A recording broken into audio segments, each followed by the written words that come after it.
So at this time, I will introduce our panelists, who then I will ask them to come up and take a seat. And they've been chosen in random order on the order that they'll speak, with the exception of our assistant prosecutor, who is our totally neutral ground here today.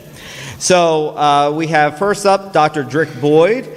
As a professor of urban and interdisciplinary studies at Eastern University and the chair of the Department of Social Transformation. He has been involved in gun violence prevention efforts for over 10 years and is co-founder of Heeding God's Call, an interfaith gun violence prevention organization.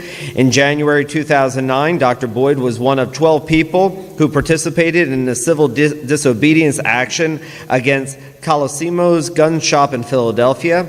At the time, Colosimos was the fifth largest source of illegal guns in the United States.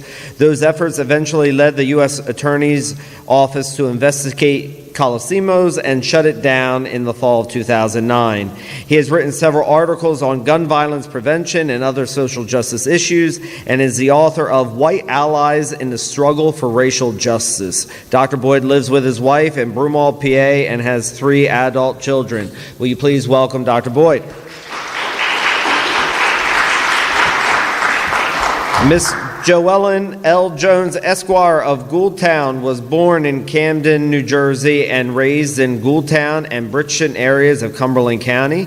She is the mother to 1 daughter. She graduated from Cumberland Regional High School. She completed her undergraduate studies with a major in law and justice and a minor in African American studies at Rowan University.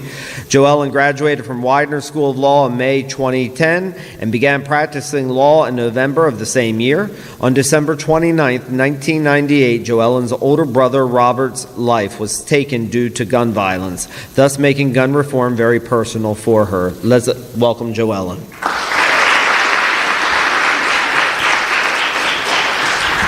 The Honorable Carolyn King and her husband come on up, Carolyn.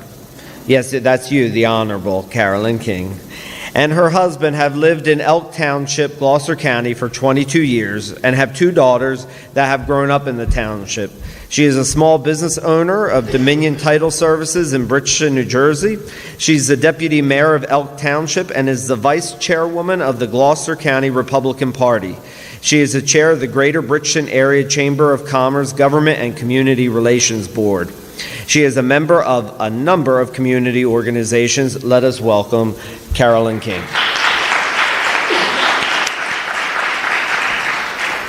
Dr. Gladwin Baptist is a cardiologist and has been a member of the Inspira Health Network staff for over 30 years. He also has a private practice office located in Bridgeton. Dr. Baptist completed his pre-med and medical education at St. John's Medical College in Bangalore, India.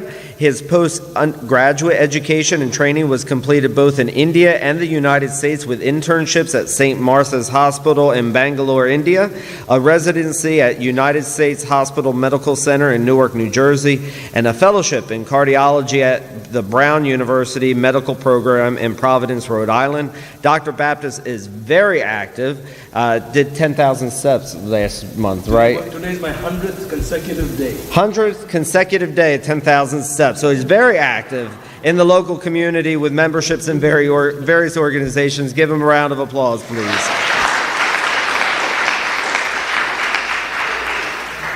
Now, our assistant prosecutor who's with us this evening, Mr. Jason Chessman, he referred to me as Miss, and I referred to him as Cheeseman, so we both got each other wrong there. He's an assistant prosecutor in Cumberland County, New Jersey, specializing in juvenile crime, and we have, I see, our prosecutor is with us here as well there. So thank you very much. Give a round of applause.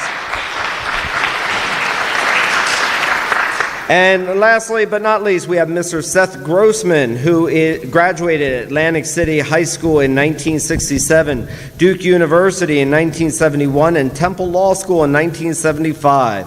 Mr. Grossman has been a well-known and respected attorney in Atlantic and Cape May counties ever since.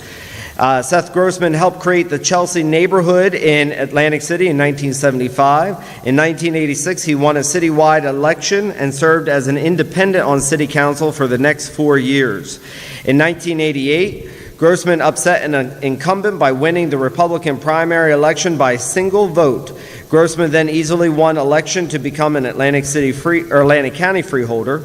Between 2006 and today, Mr. Grossman, while still maintaining his law practice, hosted several popular talk radio programs, has taught at Atlantic Cape Community College, and published opinion columns in all of South Jersey's major newspapers. Mr. Grossman is the Republican candidate for the New Jersey 2nd Congressional District. Please join me in welcoming Mr. Grossman.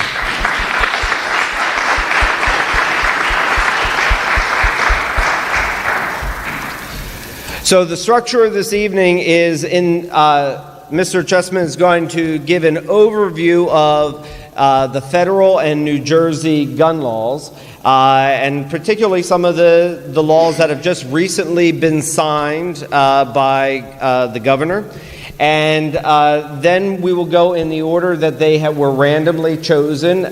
They will each give around a 10-minute presentation on their perspective on guns in America, and then we will open it up to the questions that will be provided through the index cards, and I will moderate that discussion there. So, Mr. Chessman, I turn it over to you. Let's give a round of applause to welcome him.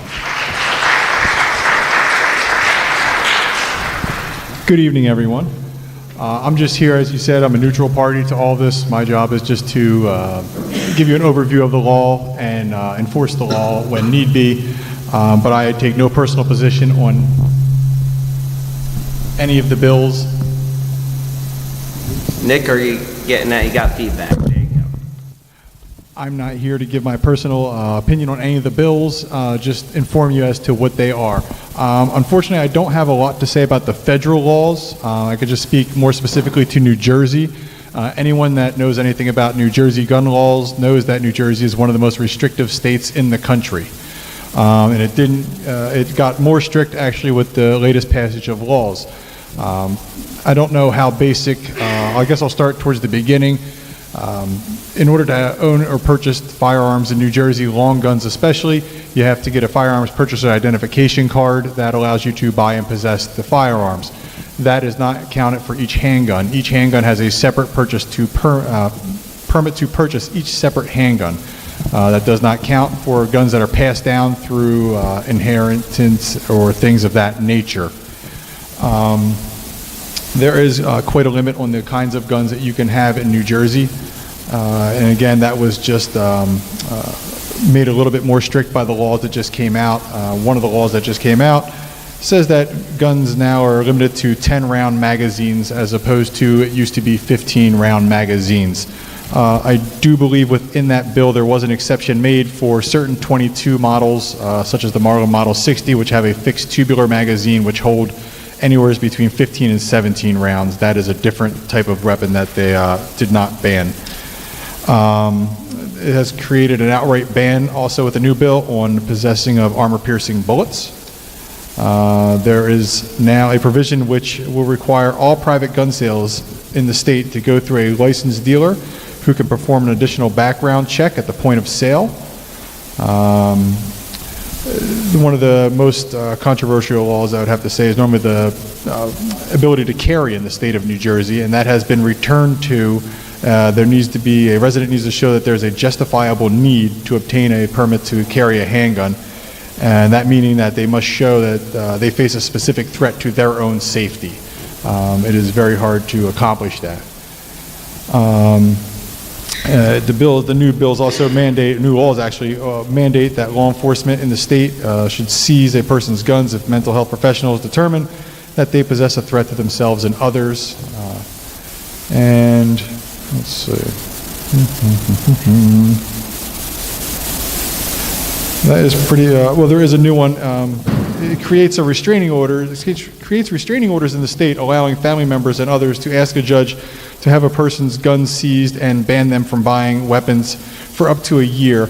I haven't had time to actually look into and or research that because as I understand the law to be right now, as long as there's a restraining order in effect, it is illegal for that person to possess guns. One of the things I do is when those guns are seized pursuant to a restraining order, we have to review what guns are allowed to go back and if there are any illegal guns among the bunch. So I don't know how that restraining order is any different. And if a restraining order in the state goes final, final restraining order, the first one is called a temporary restraining order. If there's a final restraining order entered, you cannot have guns in the state from the 2 years as of the date of the order or the date of the dismissal, whichever is greater. So if you have a final restraining order entered and the very next day it is vacated, or if it is dismissed, you can't have guns for 2 years in this state. So as I said, we do have very restrictive gun laws. We have sentencing provisions that deal specifically with gun crimes. They're called Graves Act, where you face sentence enhancements, and they are also a different form of plea process has to take place when people are charged with those acts. Those are for adults. That's about all I have on the gun laws. I mean, I'm open for general questions. I don't know if that's... We'll take that at the end. Obviously, I can't provide any legal, legal representation, but I can just try to give you what I understand the law to be. Thank you very much. We'll show our appreciation. All right, who got number 2? Oh, that is Carolyn King. And you can feel free, if you would prefer to use that, you can go ahead and use that. I'm sorry, I didn't get you in time. Good evening, everyone. I am neither a scholar, doctor, or an attorney. I'm just a regular old person that worked hard all my life. I only finished an associate's degree in college. So I don't have this type of knowledge that these folks up here have. I worked hard. I grew up in South Jersey. I grew up around guns all my life. My father was from Nebraska, and the whole family was from Nebraska. And what do they do out there in that land of plenty? They shoot a lot. So, and it's long guns. That would be rifles, 22s. We grew up on little kids shooting 22s. So we had an appreciation and the knowledge given to us that, 1, they're dangerous. 2, learn how to use them. 3, make sure they're empty, put them away when done. So those are the things I grew up on. I'm an avid skeet shooter. I like target shooting. We shoot indoors at a gun range in Glassboro. I've taken first place several times. So I enjoy that. I enjoy having that, take a target, put it all the way out there, as far back as that wall, and group it right in the center. I have no malintent to take that gun and hurt anyone. That's not the objective of why I like guns. I like it because it's a sport. I had like little thoughts that I believe that the Second Amendment is my civil right for self-protection and defense. It should be granted to people who are eligible. So in New Jersey, for one, you have to be 18 years of age to obtain what the prosecutor was saying, a firearms ID card. And I have a copy, you can pass it around, of what the form looks like. It's pretty extensive, and they do a mental background check, and it takes approximately 90 days to get it back. And that's just to get a firearms ID card, and all you can get with that when you obtain it at the age of 18, if you so desire, is a long gun and bullets. That's all you can get. You cannot buy a handgun. You have to be 21 in New Jersey to have that. And then you got to fill this out again and wait a whole nother time period. And your permit that you obtain once it's granted to you, after you have, what do you need, 3 references? I believe. It's 2 or 3 references that go. It's been a while. I own 2 handguns. I figure I have 2 hands. I don't need any more. And they're different. One's like a little 38, and the other one's a little bit bigger.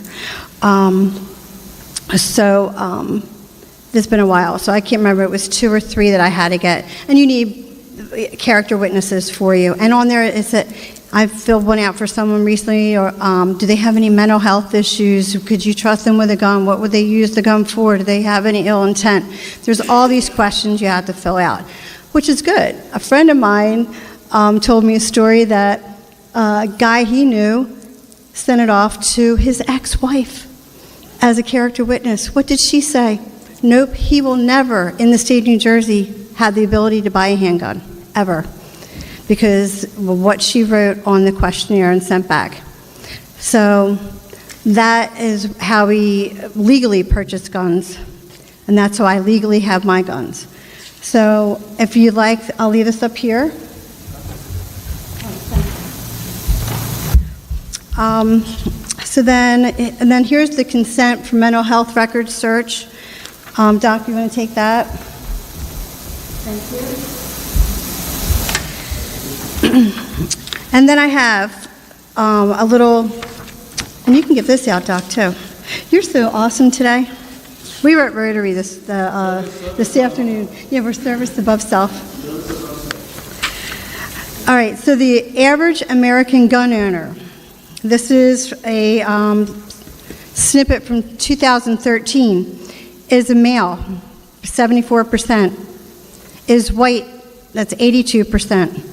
Is married, 31%. Has children, 40%. Lives in the South. I don't think it's South Jersey, I think it's like the South. 44%.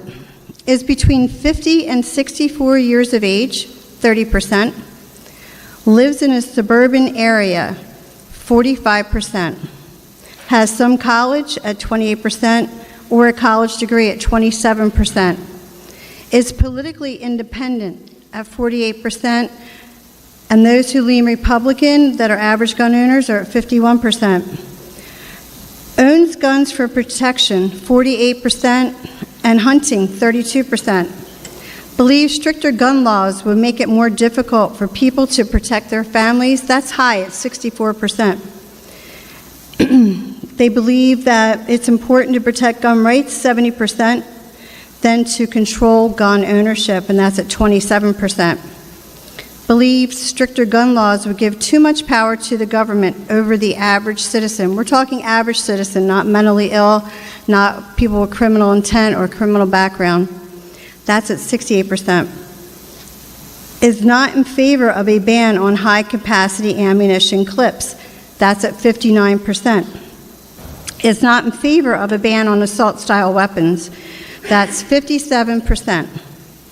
Believes owning a gun makes him safer, 79%. Owning a gun, 78%. In favor of background checks or private gun show sales, 79%. Believes stricter gun laws will lead to stricter laws, which will take guns away from citizens, 51%. So that's just something that you could take, look up more information on that if you'd like. So what else was I going to touch on? So we went over the background checks, checking mental health, any crimes. If you committed any crime, you could be turned down from obtaining a gun legally. Let's see. All right, so we did the guns. All right, so does anyone know that New Jersey had a mass shooting? That mass shooting happened in Camden on River Road. I grew up not far from there. And it's when this gentleman, Howard Unruh, shot 16 people, killing 13 of them. That was in 1949. That was our last mass shooting in the state of New Jersey. He used a German Luger. It's a pistol. And he walked down the street for 12 minutes. He fired 33 shots, all the bullets that he had with him, in his coat pocket. So imagine he emptied and kept loading, kept loading.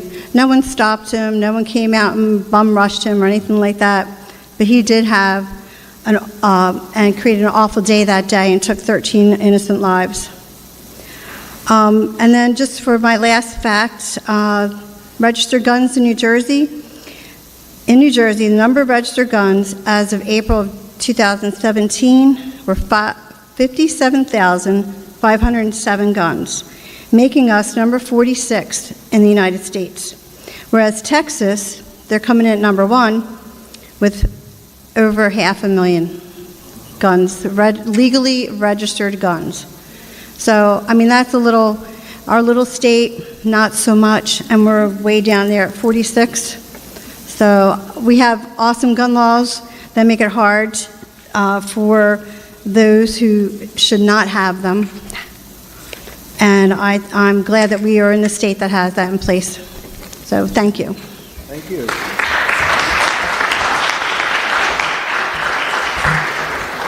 At this time, I believe, Mr. Grossman, you're number 3. Yes. Thank you. I've been in law and politics, and we talk about how America was created. Certain things made America unique. In other countries, till America came along in 1776, people were part of a kingdom, a people, a nation. Americans were really the first country that created their own nation based in an idea. On July 4th, 1776, the idea that we're all created equal, endowed by our Creator with certain unalienable rights, life, liberty, and the pursuit of happiness. And our Constitution and our Bill of Rights, including the Second Amendment, were put there not to create the rights, but to recognize natural rights that each American had. And of course, there's no right, your life, your liberty, pursuit of happiness. Of course, your life is the most important of all of those rights. And the right of each citizen to protect himself or herself is a paramount right. And that's one of the reasons the Second Amendment was adopted, to recognize that right. And so we have to ask ourselves, and of course, in the early days, we didn't have police departments. We didn't have sheriff's department. And we had a sheriff. And the way it worked for how did you stop crime, the sheriff would call on each individual who was armed to help out. Everybody would be called on once every 3 months, once every 6 months to do guard duty or patrol around. That's what we had. And if there was a criminal causing a problem, the sheriff would call out what was called the posse comitatus, the power of the community, where just like you get called for jury duty today by the sheriff, back then if there was a criminal, each citizen would be over the age of 16 would be called up to help the sheriff enforce the law. That's what we had. And of course, Americans, after a while, didn't want to be woken up in the middle of the night to do guard duty or didn't want to get called up by the sheriff, so we got in the habit of hiring professional police officers for convenience. However, nobody ever said that an individual citizen did not have the right to protect himself or herself. And that's really what the argument is about. And New Jersey, of course, has the strictest gun control laws in the country, I believe. And yet, we don't have the lowest crime or gun violence rate in the country. So passing laws and having safety are not always the same thing. And I'm not familiar with the details of the studies. I'm sure they're out there. But there are many statistics which seem to indicate that where ordinary citizens are allowed to carry weapons with them outside of the home, there's actually less gun violence, less safety, because the criminal has no idea who he or she is confronting. And that's a fact. I know from a personal point of view, there have been times that I wanted to have a weapon to protect myself. I'm a lawyer, and in the course of my 43 years of being a lawyer, I had some very nasty cases. I was defending women against abusive husbands. I was representing tenants against abusive landlords. And there were very dangerous people who I had to deal with and where threats were made against me. And yet when I would go to the police chief and ask for the right to carry a weapon with me, even though I had 6 years of military training with the National Guard, even though I had a clean record, even though I met every character reference, I was denied simply because to keep us safe, so they said, that I could not carry. And I know many law-abiding people who would be helpful in dangerous situations who are denied by these laws. I know there's limited time, but one thing, and by the way, this is not a political issue as far as I am concerned, because of those 7 gun-restricting bills that were just adopted in the last few days, I'm running as a Republican against a Democrat named Jeff Van Drew, a state senator, and we both had a chance to review those 7 bills. And of those 7, or actually 7 new laws, of those 7 new laws, 2 of them were common sense. One was that It's now illegal to assemble weapons without serial numbers. Yeah, we don't want people making their own workshops and putting together guns that can't be traced. The only criminals benefit from that. That was a sensible law, and we both agreed to it. We also agreed on that it's necessary in private gun sales or gun shows to have background checks. That was a loophole in the law that we closed. The other 5 laws were really designed to punish and harass law-abiding citizens. As a lawyer, I deal with that many times, especially from out-of-state people. You're probably convinced of a woman, African-American woman in Pennsylvania had an abusive relationship. In Pennsylvania, she got a permit to carry, and she kept it where it was supposed to be in her car. She had family in Atlantic City. She went to visit her family. She was stopped by a police officer. Under Pennsylvania law, if you are stopped by a police officer in Pennsylvania, you have to immediately tell the officer, I have a weapon, the weapon is over here, I have my permit. And she did what she was supposed to do, but of course, since this was New Jersey, she was immediately arrested and facing 3 years in prison. And these are some of the laws that we have. We have these traps in the law. So if you have a weapon, it has to be in your home, it has to be in a gun range. And if you go from your gun range, from your home to the gun range and back again, you're illegal if the gun is in a certain place. If you get careless, you get hungry, you stop off to get something to eat, you visit a friend, then you are technically committing a very, very serious crime that, again, can very easily send you to prison for a period of time, and people do that. And as a lawyer, I have to do my best, but it shouldn't be that way. Too often these laws do nothing to make people safer and just entrap innocent people. One thing I will want to say, in my opinion, one of the reasons for this passage of gun laws is we have tragedies in our schools, and we want to stop them. And I'm afraid that with gun laws, we're passing, as I mentioned, 5 of the 7 gun laws will do not a thing to make us safer. All they're doing is punishing lawful gun owners. And why are we doing this? Well, because there's gun violence. But one thing we have to remember, in most other states, you were able to buy, in the 1960s, you could buy a gun in a hardware store. But you never had the mass shootings you have today with all these gun laws. So obviously something else is going on in our country. And I'll just point out quickly, the Hollywood movies. If you ever saw Django Unchained, the minute I saw that movie, I was disgusted because I knew somebody was going to get killed because they thought it was cool to do. When I watch some of these kids watching some of these video games, but yet it's all tolerated, it's all considered normal. To dehumanize human beings into being just figures on a video game. Our public education. I see too much in our public education. Instead of inspiring people to achieve and excel, the emphasis seems to be on controlling people, conforming. And when you have rebellious kids, the tendency seems to be to medicate those kids as opposed to find out what it takes to inspire them, to make everyone fit.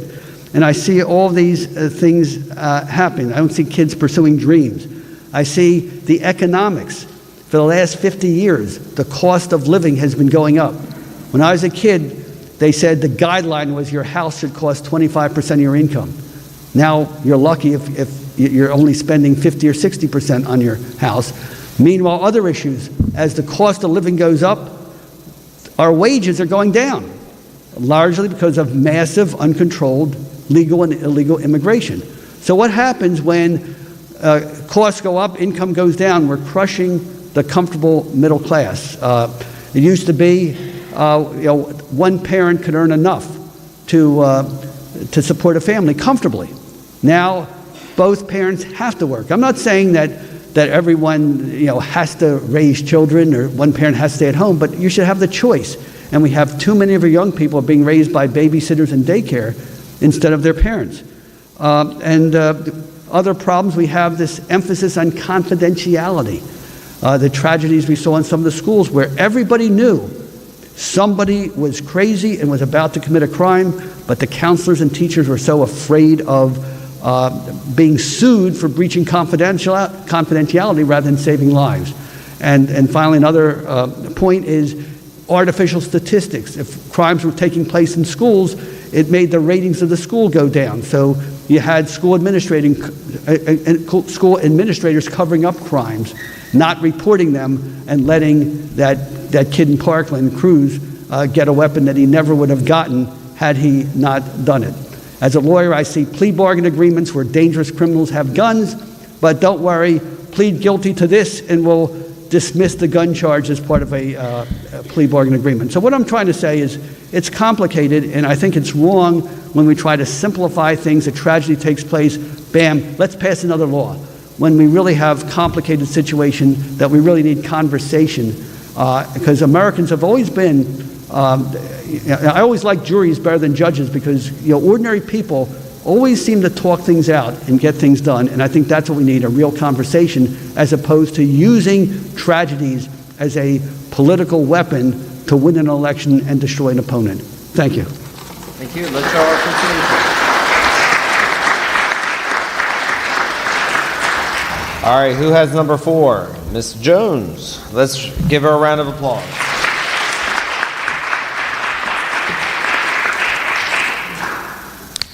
On December 29th, 1998, I went to my part-time job. I was in my senior year of high school, and I was working at the mall.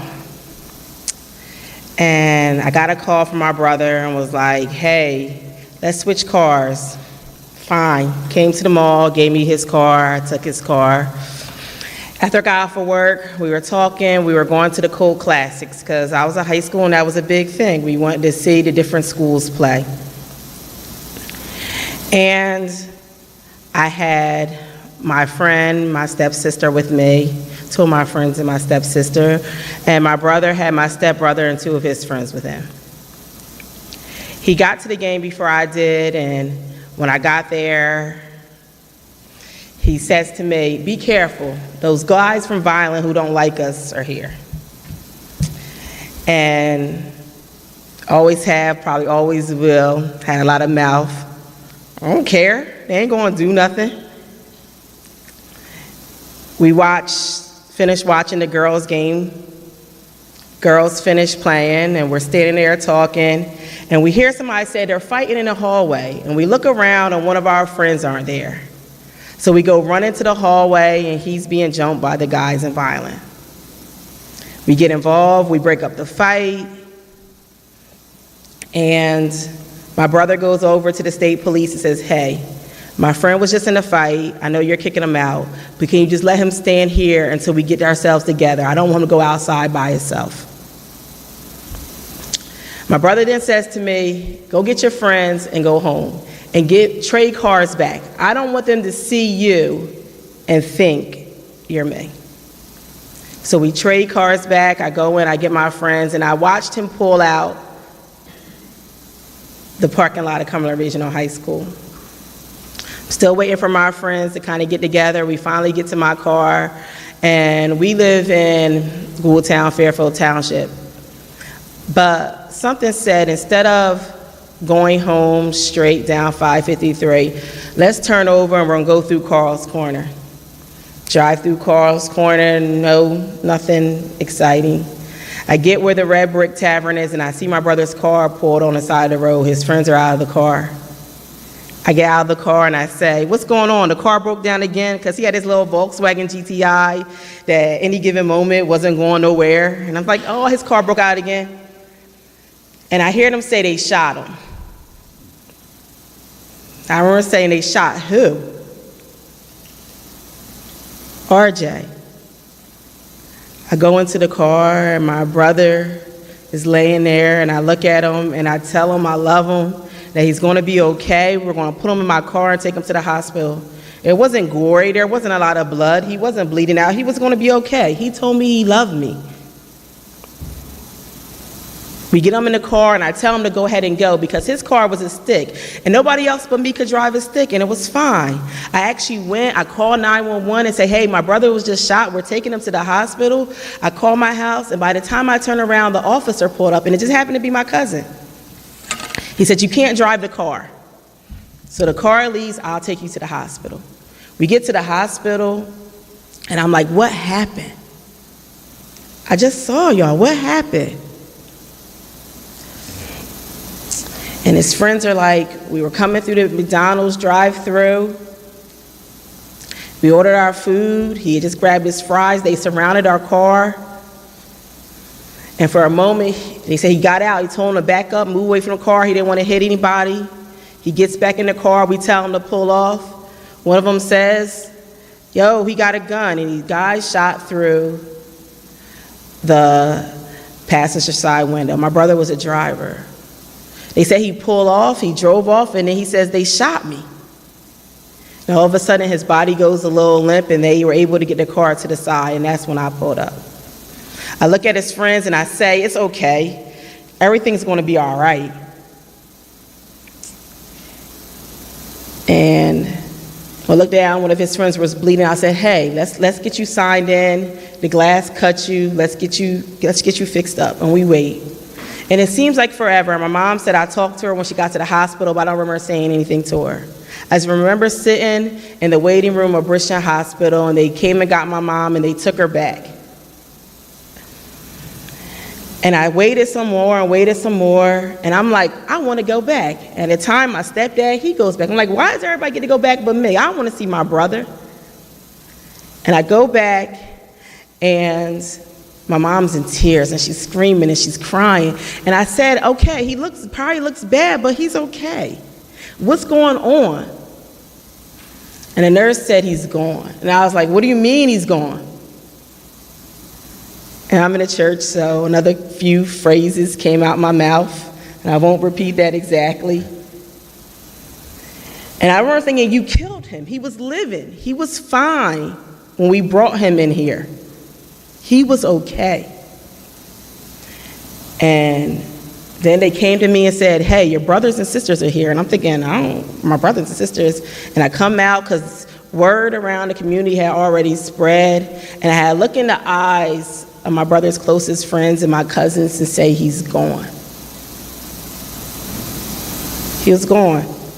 19 years old, less than about 6 months after he graduated from high school.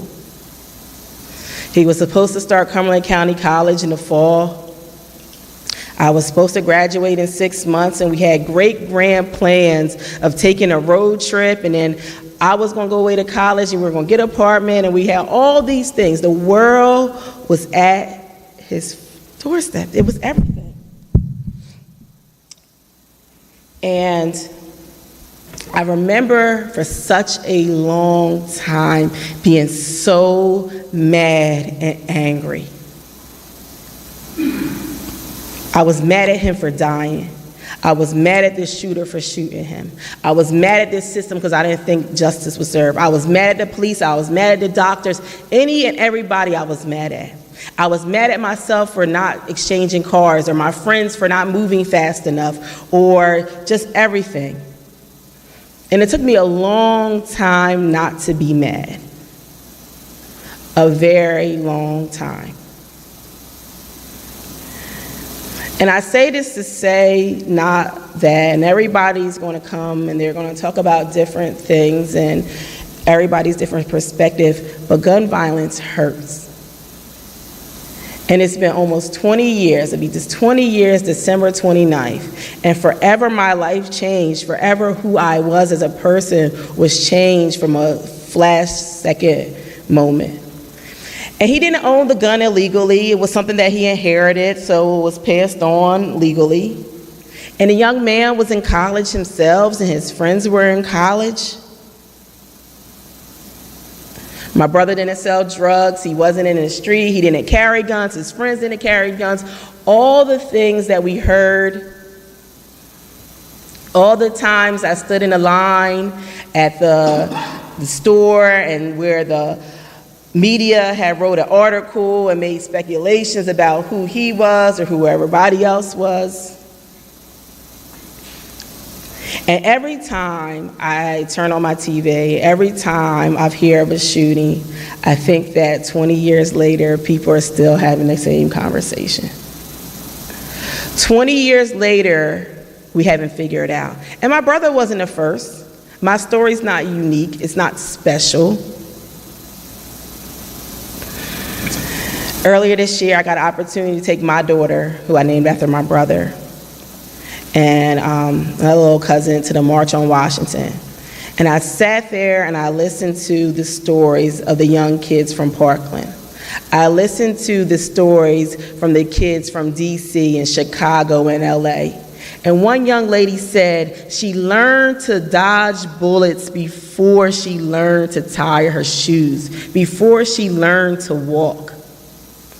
Before my daughter was born, she was affected by gun violence because it was her uncle. She grew up asking pictures of who's that guy? Who is he? Where is he? What happened to him? And that's the reality for far too many people in this country. I get guns don't kill people. I get people feel they need to keep themselves safe. I completely understand that. And I also understand that feel-good legislation, like I said, I'm a defense attorney. Feel-good legislation doesn't necessarily solve the problem, but we have a gun problem in this country. After 9/11, we decided that we don't want to allow liquids of a certain size on planes because we don't want to take any chances. We have decided that we have rules and regulations in regards to driving a vehicle. They don't completely stop accidents, but the ideal is that we do something about it. Just like the Second Amendment gives you the right to bear arms, the First Amendment gives you the right to free speech. But guess what? I can't say whatever I want, wherever I want. There are laws against that.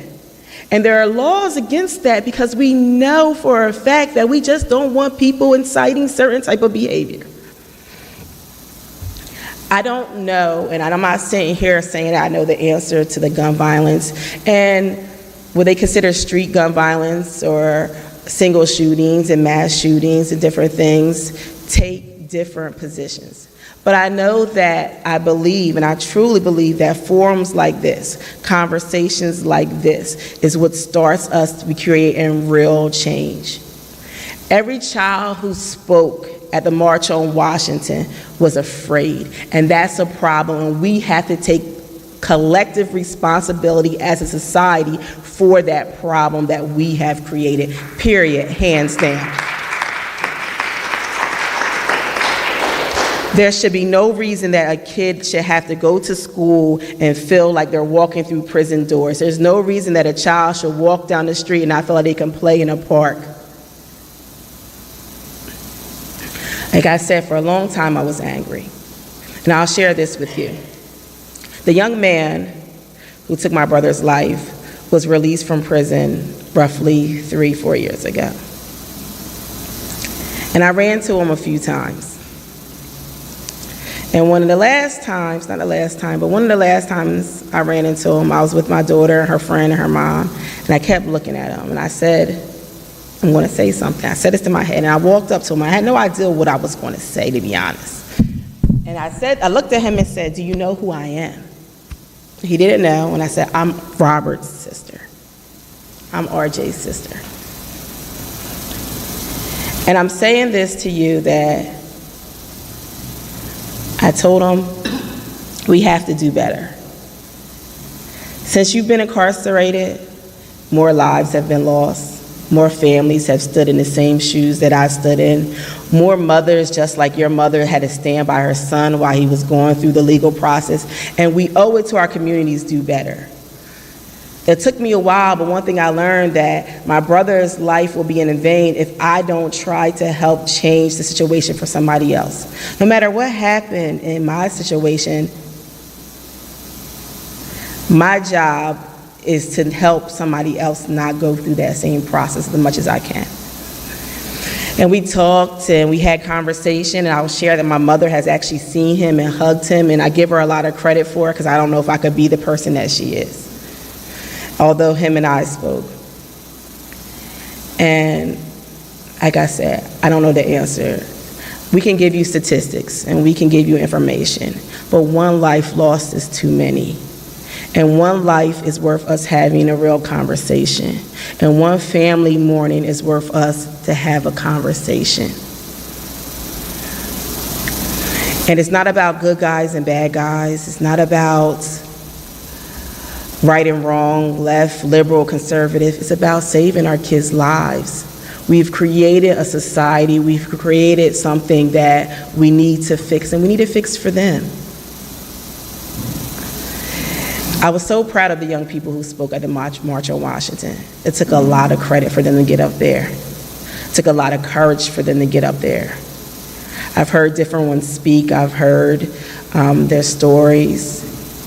And it actually saddens me how some of them have been attacked, because these are children who have went through horrific things, and I feel like they have a right, they've earned the right to have their voices heard. I don't want feel-good legislation. I don't want things that aren't realistic. But it's a conversation that we need to have and not yell at each other, not accuse each other, but sit down and create a proper legislation to keep guns out of the hands of those who don't need to have them, to keep our cities and our streets safe. And whether it's a mass shooting in New Jersey or Wisconsin or somewhere else, it affects us all. It really does. I cry every time I hear of one. But it also makes me a little sadder to think that we're going to live in a society where we're also always afraid, or we feel like we got to all arm up and be warring against each other, because that's not positive either. So I'm going to sit down, I'm going to let everybody else speak, but we need to have a real conversation. We need to continue this conversation. We need to work on all the multifaceted things that go into gun violence and the things that go in our community. But we have to stop looking at some rights are worth fighting for. Some things I'm willing to give up if you're going to tell me it's going to save lives.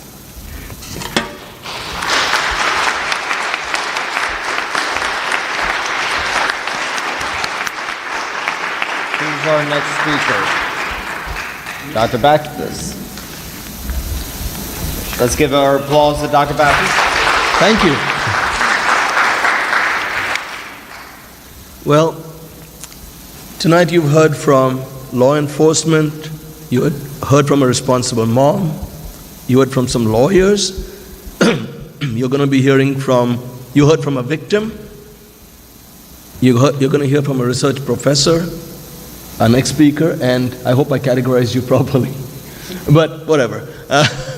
And now you're going to hear a perspective from a guy on the other side of that table, the guy who deals with the victims. I'm not an emergency room doctor, but I did do my residency and moonlight in an emergency room in the heart of inner city Newark, New Jersey, from 1978 to 1980. I came from a country which was India in 1976. I had never seen a gun except on a soldier or a policeman. And I came to Newark, New Jersey. And moonlighting in the ER was some interesting stuff. But I'll never remember, it was the last month, it was June of 1981, my 36th month of being in Newark. And I said, boy, I'm lucky, I'm alive. And I haven't had any gun violence episodes affecting me. That month, a detective got shot in the parking lot of my apartment building. One night I was driving my wife Bing, she was not my wife yet, she was my girlfriend, home at 1 o'clock to drop her off, and I heard fireworks. Bang, bang! I said, what the hell are these guys doing at 1 o'clock in the morning with fireworks? And then I realized one guy was chasing the other guy in front of my car, shooting at him. Thank God he missed. And then in my emergency room, we had a lady that dropped her pocketbook, and a gun went off, and she shot herself in a part of her anatomy that if the bullet had gone just 5 degrees different, would have gone right through her rectum, through her heart, and into her brain. Just missed, got stuck on the pelvic bone, so we could save her life. But that gun was for self-protection, and she dropped it when watching over her diabetic ketoacidosis daughter. So I've been exposed to enough stuff. And then I've taken care of victims in the ICU, trying to save their lives. People who've been shot in the stomach, in the chest, in the heart, etc. And I could give you a lot of statistics, but I'm not going to bore you with that. I'm going to just tell you what doctors do. So when we learn medicine, one of the studies we do is called community medicine, or preventive and social medicine. And we learn epidemiology and methodology of figuring out what happens What causes diseases and how do you treat them? How do you prevent them? So, and you heard people say here, it's not Republican, it's not conservative, it's not Democratic, it's not liberal. Disease is democratic, small d. Disease is democratic. It doesn't care if you're a rich man, a poor man, homosexual, it doesn't care. Okay? Some things will predispose you to some diseases. So epidemiologists, what they do is analysis. They analyze what are the root causes of this disease, what are the bugs that cause it, can we identify the bug, having found the bug, can we prevent the bug from coming back again, are there personal things we can do, like hand washing, are there communal things we can do, like not sneezing on your buddies, not sneezing into your hand, so that when you shake somebody else's hand, you pass the bugs to them. So these are preventive things we can do. And then you try to develop other preventive things like vaccines and quarantine sometimes. You got to put them where they won't transmit to somebody else if you don't know what caused their disease, but yet you know it's infectious. And then you try to develop antibiotics or antifungals or antivirals to fight the disease when you find it. The problem with us is we haven't treated gun violence like a communicable disease. It is a communicable disease. Where there are guns, there's violence. The more guns you have, I like this thing, it falls. The more guns you have, the more violence. For instance, more than 36,000 people are killed in this country by gunshot injuries every year. And a sad thing to say is about 2/3 of them are suicides. Okay? When people have a gun in the home, if someone wants to commit suicide, there's a very high probability that they will die. Okay? If they take pills, somebody usually finds them, brings them to us, we give them antidotes, we save their life, and we send them home. But with a gunshot, I got about 15 to 20% chance of saving a suicide when they put a gun to their head. Okay? And the only ones I save are the ones with lousy aim. Okay? If you put that gun in your mouth and aim it straight up, I can't save you. Okay? The riskiest gun owners you heard about, the people that are usually with people who feel isolated, people who feel marginalized, people who are depressed, people who are just downright, as someone used the word crazy, so I can use it too. But mentally ill, bipolar disorder, schizophrenia, people who are walking around thinking people want to persecute them and people want to kill them. So these people are usually identified, and it's up to family members. So this is the community aspect. It's up to family members to notify somebody, see something, say something. Okay? Tell the doctor. Because these guys, if you ask on that form, Carolyn, do you have a mental illness? The guy with body odor doesn't know he has body odor. The guy with bad breath doesn't know he has bad breath. Okay, and the guy with mental illness often doesn't know he's got a problem. It's everyone else's problem. It's not his. And that's why he wants to get rid of everyone else, these mass shooters. So, the riskiest gun owners are those who have, or people going through marital situations too. So there are gun laws to prevent domestic violence, but these only affect married people, not dating people. So those people are at risk. And then you have the Violence Against Women Act also. So there's all these kind of things. And then now there's a big research gap. When we find a disease, now when we found Ebola, when we came across Zika, we didn't know what the heck they were. The governments sent out teams of doctors and researchers and microbiologists and pathologists and nurses and all kinds of experts in isolation and quarantines and all these things, and we figured out what to do. Now when Ebola comes, we have a vaccine. Now we're preventing Zika by getting rid of mosquitoes, even mutating mosquitoes. But our government has spent, gun violence kills as many people as motor vehicle accidents. But our government has spent, I'm just going to show you a graph. The amount they spend on diseases, liver disease, sepsis is up here on this page. Gun violence research is down here. There was a fellow called Dickey, it may have been mentioned in that video.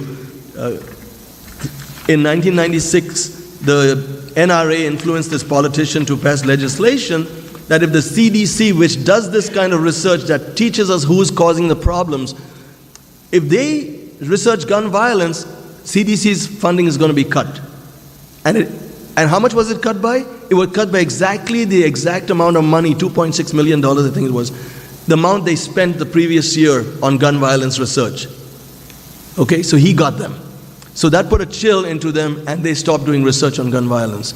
This year, President Trump did sign legislation, I think in March, allowing the CDC to resume research. So that's a good thing. So our problem is we have not treated gun violence like a public health crisis. It is a public health crisis. We need to do something for this. So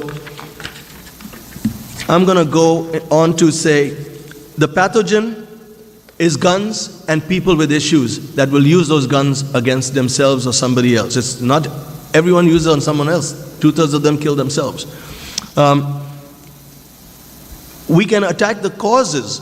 Okay, so these people with mental health issues, improve access to mental health. Okay, like I said, families can help by reporting them, by bringing them to the doctor, by helping them.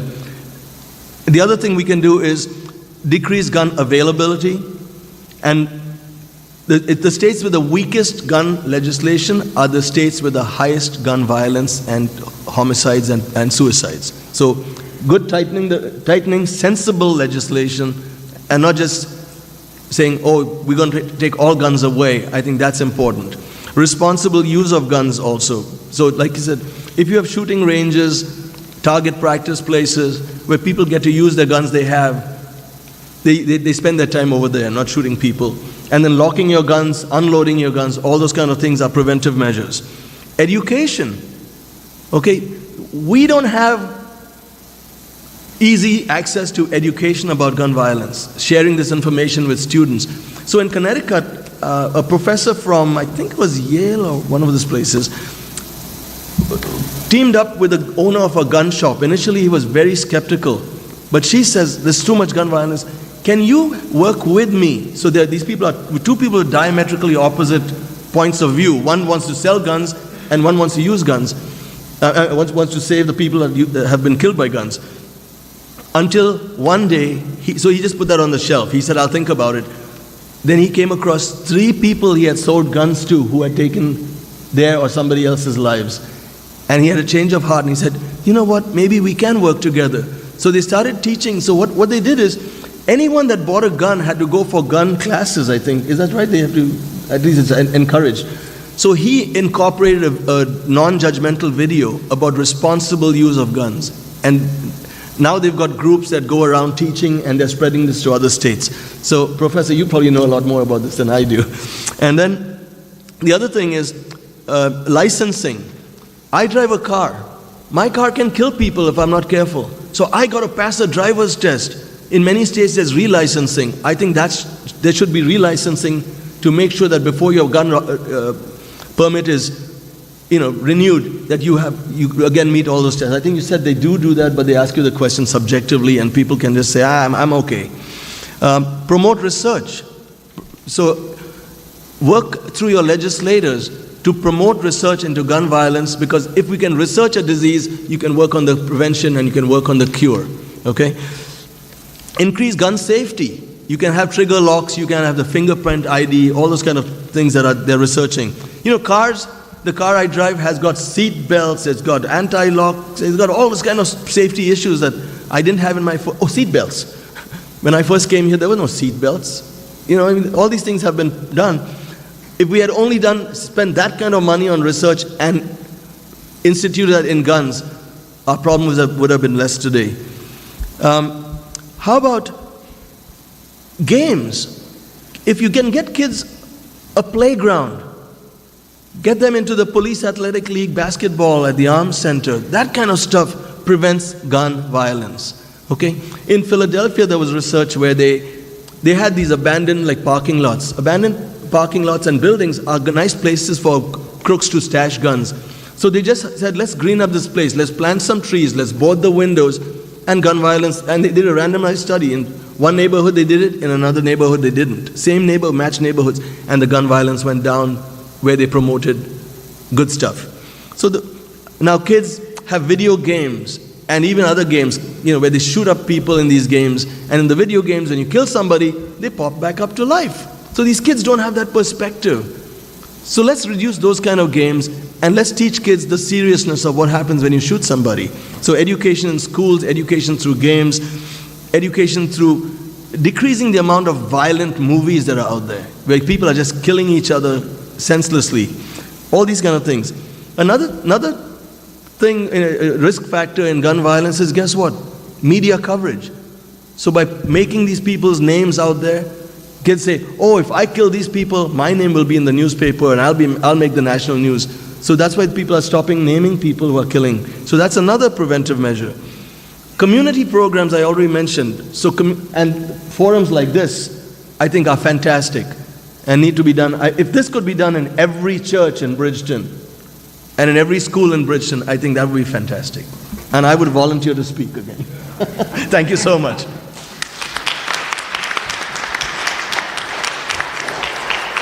Professor Boyd, you're up. Let's give our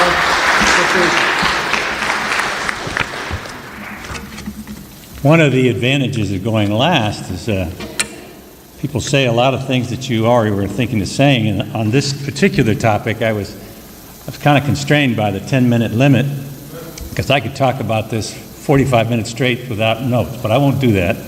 But a lot of what I've been thinking about has already been said. But this is a very personal issue for me.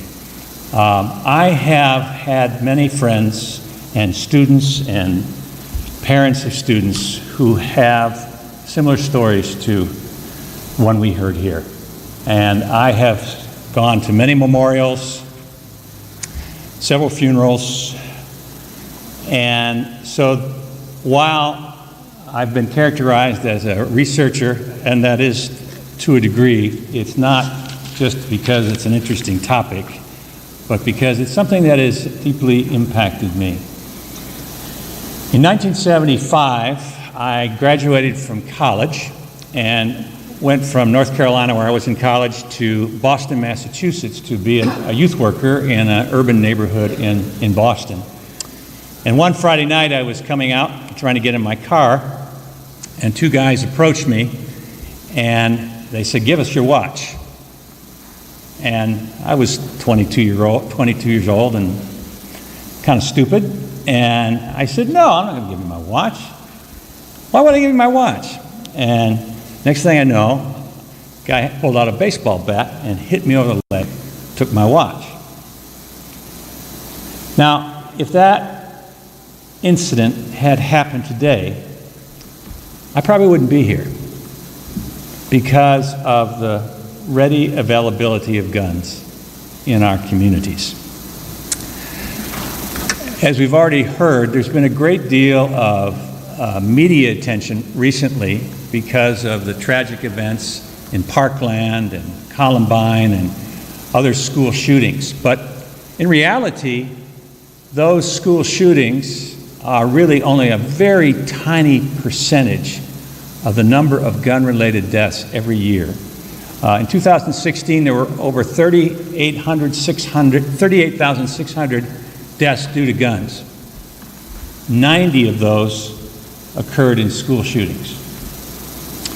As we already heard, 2/3 of gun-related deaths actually are suicides by predominantly older white men. So 40% of suicides by gun are done by men over the age of 55. So most of us men sitting up here, we're in the danger zone as far as gun-related violence.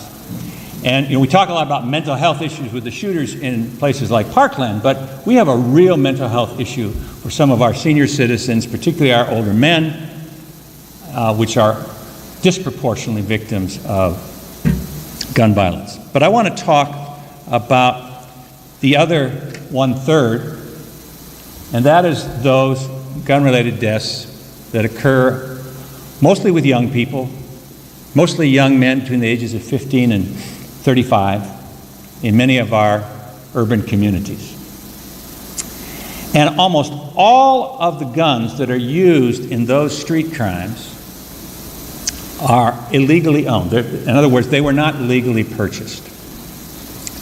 They're most often secured through a process known as straw purchasing, where a person who is legally able to purchase a gun walks into a gun store and buys them and then goes out. There's an exchange of money, and those guns that were bought legally are now illegally owned by someone who then distributes it, sells them out on the street. Now, in states like New Jersey, as you've heard, there are very restrictive gun laws, one of which is you can only buy one gun at a time. If you go across the river, the Delaware River, to Pennsylvania, there is no limit on the number of guns you can buy at any one time. So someone could come in, buy 20 guns, and the person she's going to sell it to, and usually it is a she, a girlfriend or a sister, can actually say, yeah, I'll have 2 of those, 3 of those, 4 of those. She signs off, the straw purchaser signs off on the guns, so it's in her name. And then, as I said, they go out, put them in the car, make an exchange, and off you go. So, as you heard, I was involved in an action 9 years ago, against a gun shop, which at the time was known as the 5th largest supplier of illegal guns used in the country. And what was interesting about that, the name of the store was Coliseumos, and it was near the bridge, the Ben Franklin Bridge that goes over to Camden. Almost all of the gun-related incidents and deaths in Camden, the guns were traced back to Philadelphia, many of them, most of them, to this one gun shop. One thing about gun shops I'll say is most gun shop owners are very conscientious, and it's really probably about 10% of gun shops that are the greatest source of these illegal guns. Now, so the issue here is, as it has been said, how do we keep guns regulated? How do we keep guns out of the hands? Now, one of the arguments against some of these restrictive gun laws that we've heard about is that that'll just keep guns away from the good people and allow the bad people to get the guns. But I think that, as I think we've heard, that's oversimplifying it. And there are many, many factors, as you've heard, but I want to focus on 2 that I think really contribute to this epidemic. And I agree, it's a public health issue. It's not a political issue, it's a public health issue. And if you have a public health issue, like you're talking about Ebola or the flu like we had this past winter, you are trying to do things to prevent that from ever happening. That's what public health is all about. So the whole issue is try to preventing these needless deaths, either by suicide or by kids at a ball game, or someone walking into a school or shooting into a crowd. You want to stop that. But there are 2 other things that have not yet been mentioned that I think are really critical as we think about the gun violence problem we have here. And the first is corporate greed, and the second is poverty. Now, the NRA takes a lot of heat from people like me about all the influence they have on Congress and all that. But actually behind the NRA are the gun companies who are supplying the NRA with a great deal of the money that they then use to influence legislators. And what's interesting about the NRA and the gun companies is that it was not always that way. If we went back to the 1960s and you looked at gun owners and what they used guns for, the vast majority would have been like Mrs. King and her father. They were hunters and they were skeet shooters. But in the late 1970s, the gun companies began to realize that the market for hunting rifles and for shooting rifles, sports rifles, was drying up. And they needed to create a new market. And that's when you began to see the production of handguns, many of which originally were very unsafe. They were called Saturday Night Specials, and they were tiny little guns that could blow up in your hand. They were terribly unsafe. And they began to flood the market with these, and they began to send a message, you need to defend yourself. And realize the late 1970s, this was the time of a tumult around the Vietnam War, the rise of the Black Power movement, the end of the Civil Rights movement, and so it was easy to stoke fear. And in the NRA, what was interesting, up until the late 1970s, the NRA was actually a proponent of strong gun control laws. They were trying to protect. But then there was a change in the leadership, and all of a sudden, almost in a period of 2 or 3 years, the NRA became the strongest proponent of getting rid of all gun restrictions, all gun laws. Gun laws that they had supported in the 60s and the early 70s, they now were calling unconstitutional. And here we are today. And the gun companies know that their handguns, we're talking primarily about handguns now. We're not talking about the AR-15s and the ones we hear so much about. We're talking about the handguns. They know that there's a market for handguns, and they know that they're going to get into illegal hands. And there's been documentation of that. And so what we need to realize is that we, in a sense, have been duped into a false debate about the Second Amendment.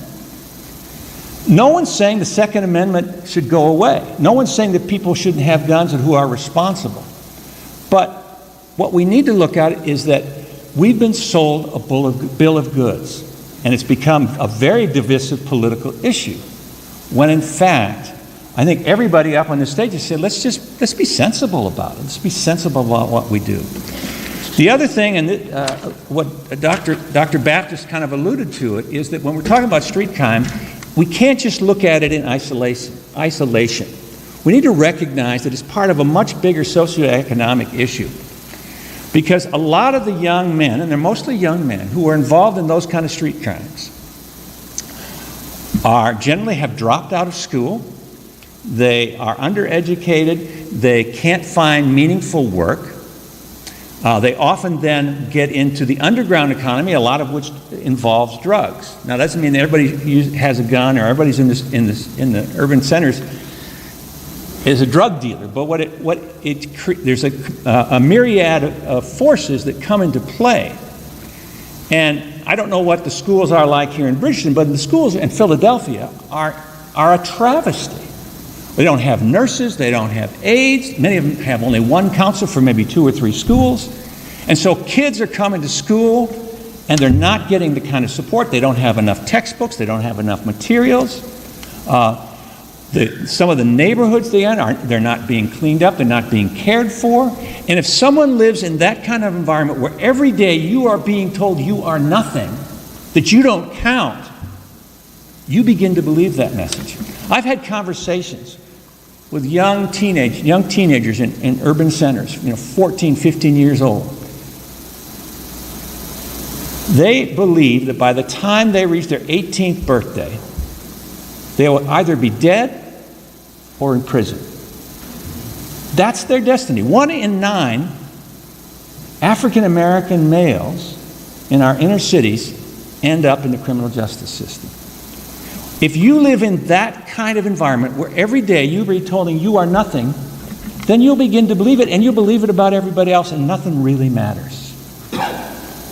The other thing, which is really interesting, and I think it's been alluded to here, is that the line has been said that we need guns to defend ourselves. But by and large, the people who end up shooting each other, they know each other. They may be neighbors, they may be schoolmates, they may be team members, they may be a husband or a wife, they may be a child, a neighbor, an uncle. We don't necessarily have to fear some stranger as much as we need to be concerned about the people all around us. And so that's why, as was said, just the proliferation of guns creates a dangerous situation, and why those who do have guns have to really make sure that they take the bullets out, that they have the safety on when they're carrying it around, that they lock it up when they put it away at night, because the people who are most in danger is not some intruder coming into your house, but the kids who are sleeping in the room next door. The kinds of laws that have been mentioned here about New Jersey, and I agree. New Jersey is one of the more restrictive states when it comes to gun laws. I would prefer to say the ones that are more responsible, however. You have to go through that whole process that was described here to get a gun in just one gun in New Jersey. If you go to Pennsylvania, you can buy an AR-15 in less than 5 minutes. In fact, we had a demonstration about a month ago, and one of the people who was taking part in a demonstration wanted to test this. So she went to a local gun shop to buy an AR-15. She had her stopwatch, 4.5 minutes.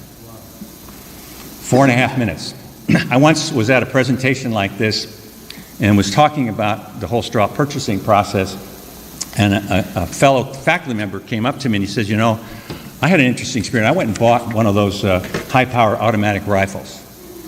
And I said, just out of curiosity, how long did it take you to buy the gun? He said, it took me less time to get that gun than it would to get a hamburger at McDonald's. Now, maybe the situation in New Jersey needs to be loosened up, but I wouldn't loosen too far, because your gun problem in New Jersey is not because of your laws in New Jersey, it's because of the laws in Pennsylvania and Virginia, where most of the guns that are used in the crimes here are coming from. And you need to be telling Pennsylvania and Virginia and Texas and all these other places that, hey, you need to tighten things up, because people who are responsible, people who know the value of guns and what they're good for and why and how they should be used, will go through that process. And that process itself, and going through that process, shows that they are responsible.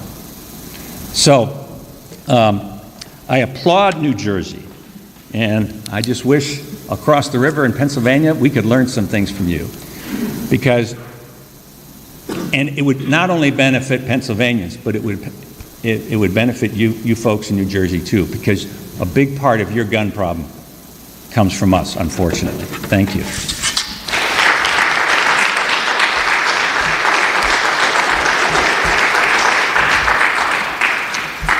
Well, thank you very much. Let's give a whole round of applause to our panel.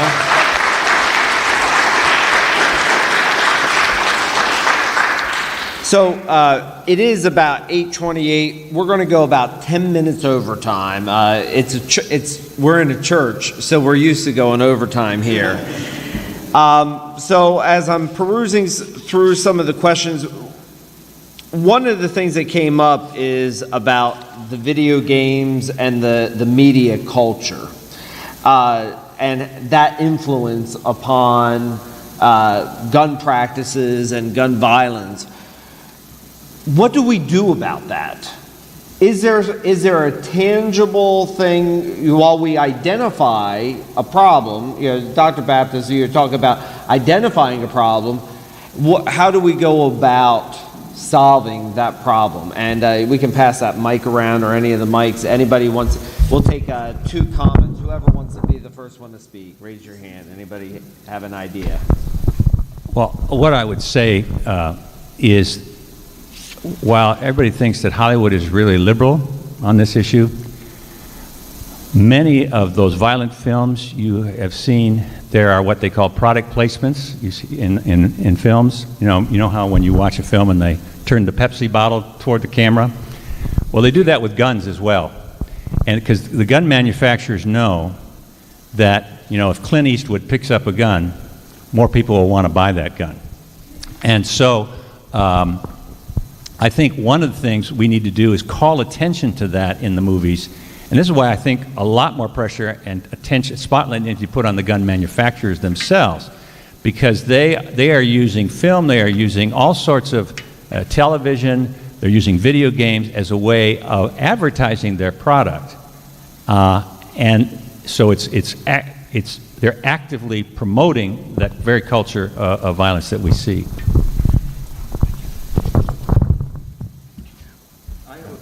A quick comment about that. Just yesterday, the American Medical Association, by a vote of 446 to 99, approved anti-gun violence measures. strict legislation, back laws that would require licensing and safety courses for gun owners, etc., etc. And I think the more organizations that take a stand against guns, and the more legislators who want our votes, who hear us on these topics, the more control will be exerted by them, and these people that make these kind of video games and movies and all will be dissuaded from doing so. And we'll take the last comment here. I guess we just can't get away from politics. It's funny how you always want to, each side wants to say, well, we're really informed. It's the other people who are puppets for the corporate interest.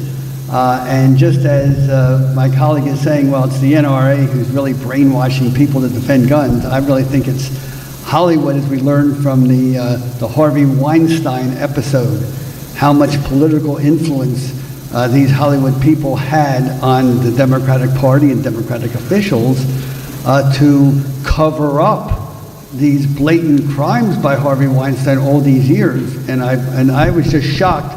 As I mentioned, I was physically sick when I saw Django Unchained. And I was just waiting for other people to have a similar reaction. And I saw in the news crimes that were so similar to what was going on in Django Unchained that I was just waiting for the public outcry against that movie, but it never came.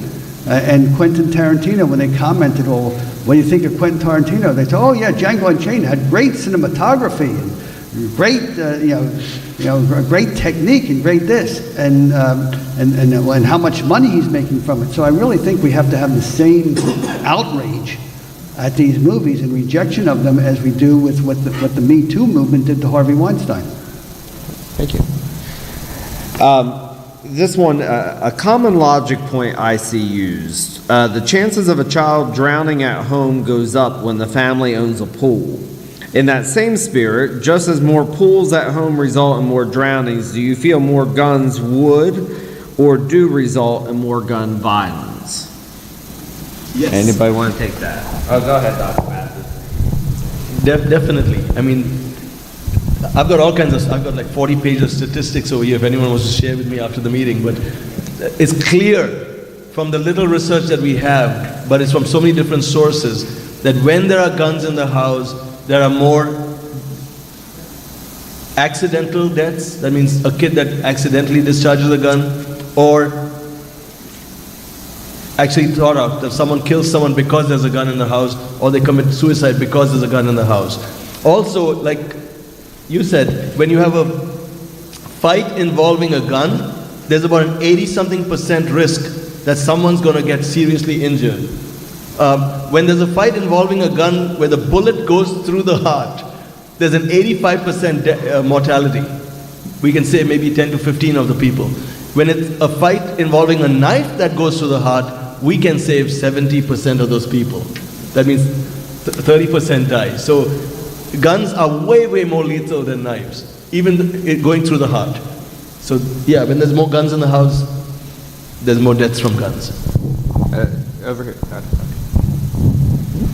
Yeah, well, one of the things, everything in this country has gotten so political lately that you wonder how accurate some of these studies are. I mean, anecdotally, in Israel, just about everybody has a gun in every household. In Switzerland, I believe it's mandatory that almost every man over the age of 18 or 19 has to have a gun, and yet you do not have the suicides, you don't have the violence in Israel or Switzerland that you have here, and it makes me think that there's other factors involved, but these other factors are not being explored because politically some people don't want to find out what the real answer is. Professor Boyd? I just have to say on the Switzerland, I don't know about Israel, but in Switzerland, yes, almost every citizen is, because they don't have a standing army in Switzerland, so everybody's sort of, it's a national militia.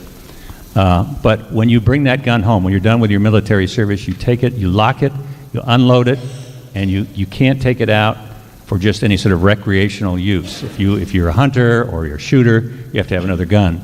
So yeah, there's a lot of guns, but there's also very strong restrictions on how you care for that gun. So, and I think what I like about the New Jersey laws is they don't say you can't have a gun, but they do put certain guidelines on how that gun is to be used. And a lot of people feel that that's government intrusion, but it has been said, you know, just with a car or with our free speech, we have certain responsibilities. And so government's job is to kind of define the parameters of our so-called rights. So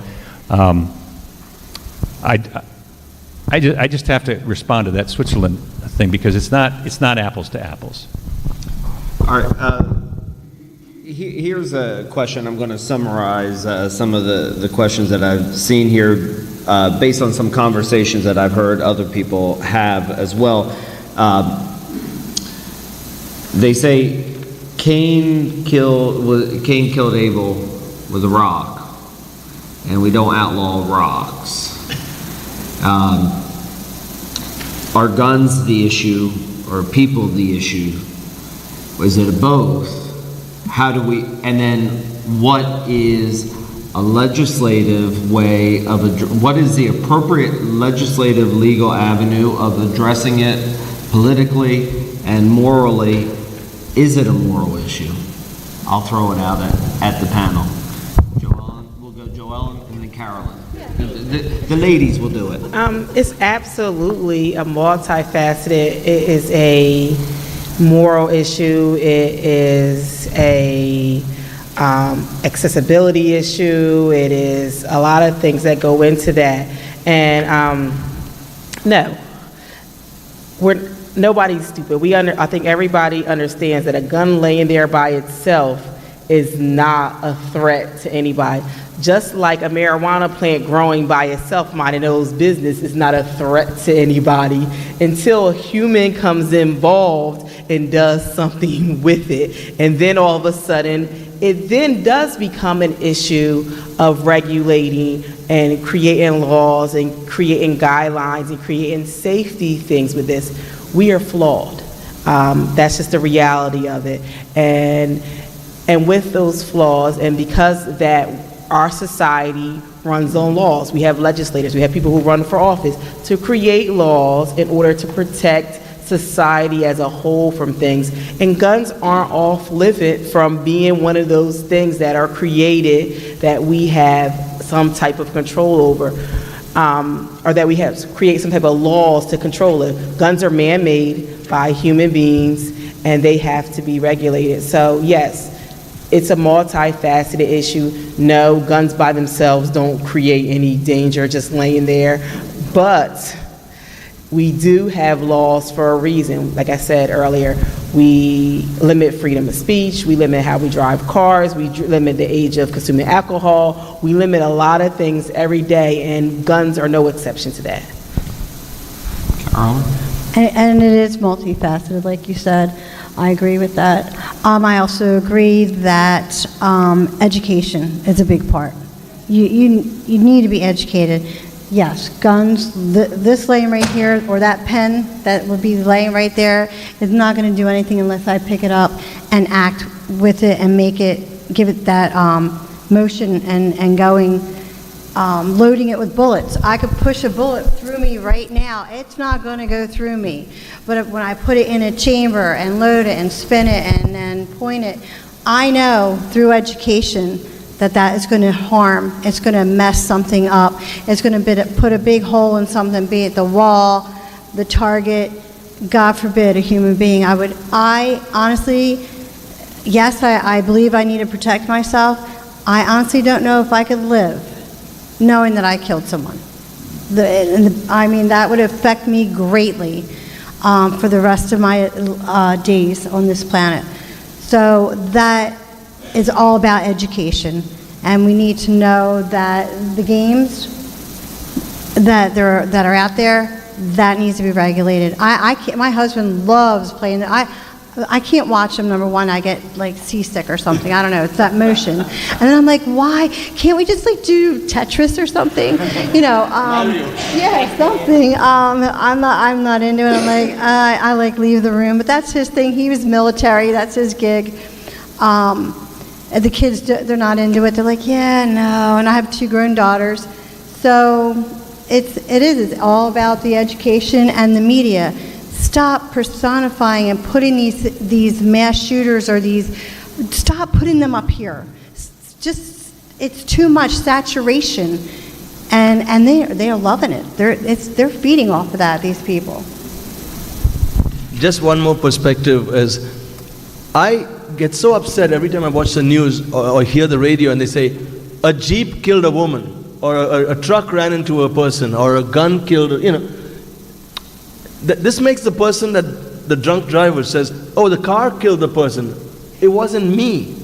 And the gun user says, the gun killed her. They don't say the guy, excuse the grammar, the idiot on the other side of the gun is the one that killed the person. The irresponsible, I'm not going to use epithets in your church, that use that gun is responsible. And until we start educating our children this way and teaching them, show them videos of the violence, show them videos of what a stomach looks when I cut it open and the guts are spilling out.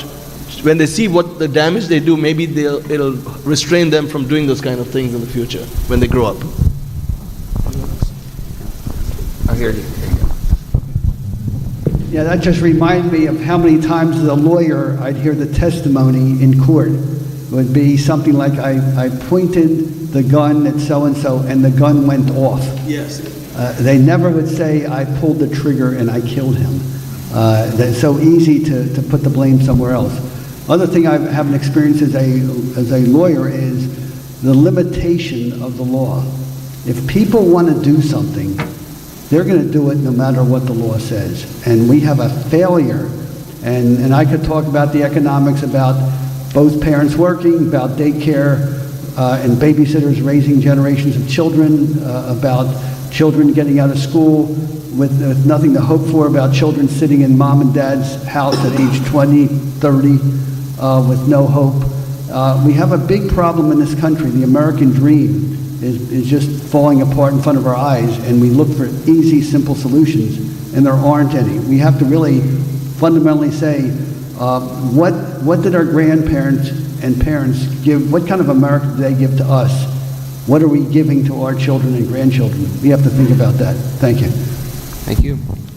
Well, that concludes our questions. There's a lot more questions here, and I'm sorry that we don't have enough time to go through them, but I think that throughout the panel discussion and each one of the perspectives that were brought forward here, I think that there's some food for thought for people to go home, and that's really what the whole purpose was, is for us to be able to entertain an idea that perhaps is different than our own, and to see the legitimacy in that, and also to be able to engage in conversation. The one thing that I don't know about you that I walk away from the panel is that I know that this panel is diverse politically. It's diverse from their educational background, socioeconomic background, so forth. And yet I heard a lot more common ground from each of the individual speakers than you hear in the media, and that you hear through whether you're watching Fox News or MSNBC or CNN or ABC. And I think that one of the things that came across in the questions were the effect of not just the NRA, but I think, Professor Boyd, you were talking about the corporate influence and the money influence. And I think that these conversations are devoid of that corporate influence. The more that we, the people, talk, the more I think that we find out that there's a lot more that we have in common than there is that divides us. And so I just want you to be able to leave with that perspective. And Abraham Lincoln had this quote, "We are not enemies, but friends. We must not be enemies. Though passion may have strained, it must not break our bonds of affection. The mystic chords of memory will swell when again touched, as surely they will be by the better angels of our nature." And I think that by coming out here this evening, and each one of these individuals speaking out this evening, we've given voice to the better angels in our humanity. And as we go into our communities, as we go into our families, as I sit down with my dad, who sometimes I want to bang my head up against the wall with. And we all have those relatives, and we all have those people. As we sit down and we have those conversations and actually listen and ask more questions. I said this to the people that were doing the registration, and I've said it to my church. I think our society would be a lot better off if we'd have a lot more question marks and a lot less periods at the end of our sentences. So with that, will you please stand? And since again you're in church, you get a benediction on your way out. May God bless us with discomfort at easy answers, half-truths, and superficial relationships, so that we may live deep within our hearts. May God bless us with anger at injustice, oppression, and exploitation of people, so that we may work for justice, freedom, and peace. May God bless us with tears to shed for those who suffer from pain, rejection, starvation, and war, so that we may reach out our hands to comfort them and turn their pain into joy. And may God bless us with just enough foolishness to believe that we can make a difference in this world, so that we can do what others claim cannot be done. And all God's people said, amen. Go in peace. Thank you.